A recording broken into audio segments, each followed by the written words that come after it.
Gusto mo bang agad-agad na makikipagbalikan o bumalik sa buhay mo ang iyong partner? Isulat mo lamang ito sa iyong palad. Kamusta mga ka-spell? Panibagong araw, panibagong video na naman ang aking ituturo sa inyo na simpleng pamamaraan at gabay na makakatulong sa iyo. Pero bago ang lahat, disclaimer lamang po tayo na ang bidyong ito ay para lamang sa mga taong may buo ang paniniwala upang makatulong sa kanila o sa inyo. At sa mga ayaw naman sa mga ganitong video ay skip mo na lamang at humanap ka ng ibang gusto mo.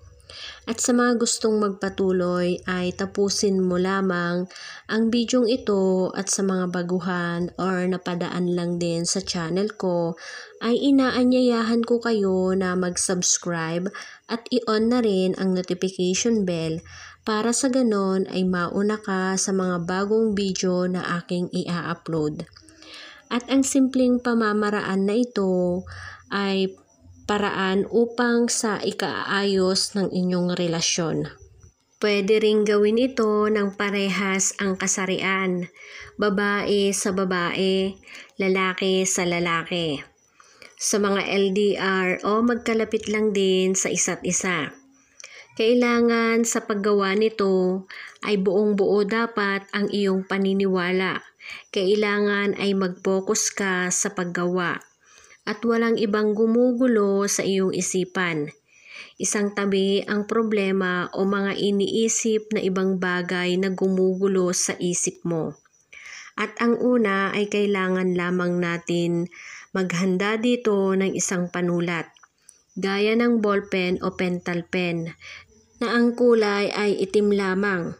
Pag ready na ang panulat na ating inihanda, ay gawin mo lamang ito sa pagkagising mo sa umaga. Isulat mo lamang sa iyong palad ang pangalan at apelyido ng iyong partner ng tama. Kailangang tama ang isusulat nating pangalan ng partner natin o ng target natin upang maiwasan na rin ang pagkakamali. Isulat mo lamang ito sa kanan o kaliwa ng iyong palad kung saan ka komportable na magsulat. At pag nasulat mo na ang pangalan niya, ay mag-drawing ka lamang ng star sa taas ng pangalan niya at isang star din sa baba ng kanyang pangalan upang simbolo nito ang ikaw at siya, wala nang iba. Pag natapos na isulat ang pangalan niya, ay i-close mo lamang ang iyong palad at ilapit mo ito sa iyong bibig at ibulong mo lang sa iyong palad na naka-close ang pangalan at apelyido ni target. At ang hiling mo na babalik ka agad-agad sa piling ko kahit nasan ka man.